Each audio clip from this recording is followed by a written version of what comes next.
كانت ظهيرة هادئة. جلس علي تحت شجرة النيم العتيقة في فناء البيت، ينظر إلى السماء، والنسيم العليل يمر برفق. كان الجد يجلس بقربه يحتسي الشاي.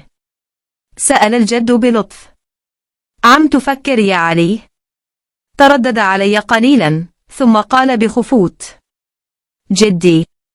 من أنا؟ ابتسم الجد. أنت علي. هز علي رأسه وقال: لا يا جدي. أعني حقا من أكون. ما حقيقتي الأصلية؟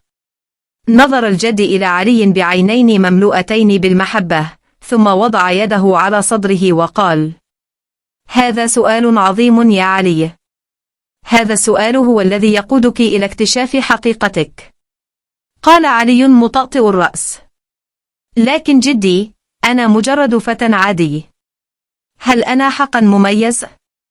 أجابه الجد بهدوء: يا علي، أنت لست جسدا فقط.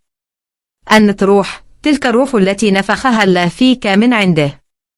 أنت لست عاديا، بل عظيم، لأن الله خلقك بيده، وأمر الملائكة أن يسجدوا لآدم. أنت عبد مكرم عند الله.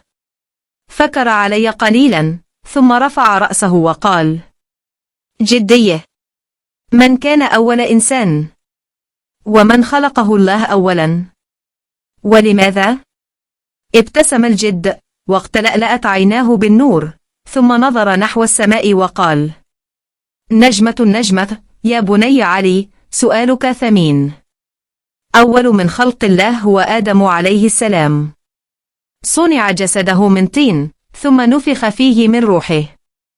وكان ذلك الموقف عجيبا للملائكة. أمر الله الملائكة: اسجدوا لآدم. فسجدوا جميعا إلا واحدا، إبليس. تكبر وقال: أنا من نار وهو من طين. لكن الله أعطى آدم العلم، وبين فضله وكرامته. نجمة نجمة. قال علي بدهشة: إذا نحن جميعا من نسل آدم؟ وهل في داخلي تلك الروح أيضا؟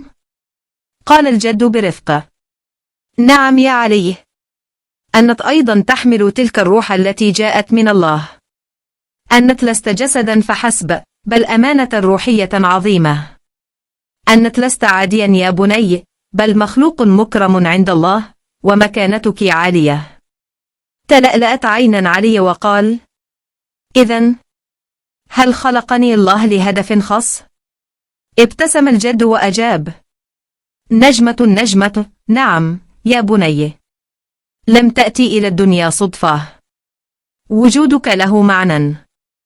كل موهبة فيك، وكل شعور، وكل قدرة، كلها إشارات تقودك نحو غايتك. الله لم يخلقك بلا هدف. لقد خلقك لتعرفه، لتحبها، ولتنشر رسالته في الأرض. قال تعالى: وما خلقت الجن والإنس إلا ليعبدين. والعبادة ليست الصلاة والصيام فقط، بل كل عمل صالح، قول الحق، مساعدة الآخرين، طلب العلم، وصل القلوب بالخير، كلها عبادة إذا كانت نيتك لله. نجمة نجمة. قال علي بتردد: لكن جدي، أنا ما زلت صغيرا. هل لي هدف؟ قال الجد مبتسما: لكل عمر هدف يا بني. هدفك الآن أن تتعلم، أن تفهم، أن تكتشف قدراتك. الأطفال الذين يعرفون الله منذ الصغر يكبرون ليضيئوا الدنيا. سأل علي بعد صمت قصير: جدي، هل وضع الله في داخلي شيئا مميزا؟ قال الجد: نجمة نجمة، نعم يا علي. الله أعطى كل إنسان هدية خاصة. منهم من يتفوق في العلم، ومنهم من ينشر المحبة، ومنهم من يأسر القلوب بكلماته، ومنهم من يبدع بيديه. وأنت يا علي، أرى فيك حب التفكر، وعطشا لمعرفة الحق. وهذه نعمة عظيمة. نجمة نجمة. تلألأت عينا علي أكثر وقال: وهل أستطيع أن أصبح عظيما عندما أكبر؟ قال الجد: إن عرفت مواهبك ونميتها واستعملتها في سبيل الله، فبالتأكيد ستصبح إنسانا يفتخر بك الناس ويرضى الله عنك. أخذ علي نفسا عميقا. شعر أن كلمات الجد تدخل قلبه كأن قفلا يفتح داخله. قال علي: جدي، إن لم أكن مجرد جسد بل روحا خاصة من الله، فهل في داخلي كنوز؟ قوة؟ قدرات؟ ابتسم الجد وقال: يا بني، في داخلك كنوز، لو اكتشفتها تستطيع أن تغير العالم. قال علي بفضول: حقا؟ كنوز في داخلي؟ ما هي يا جدي؟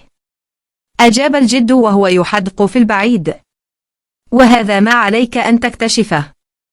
غدا صباحا سأخبرك بسر تلك الهدايا الثمينة في داخلك، قدراتك، قوتك، والمسؤولية التي ترافقها.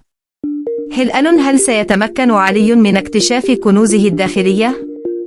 هل سيصبح نورا ورحمة وخيرا للآخرين؟ نجوم ساطعة، الجزء الثاني والأخير قريبا.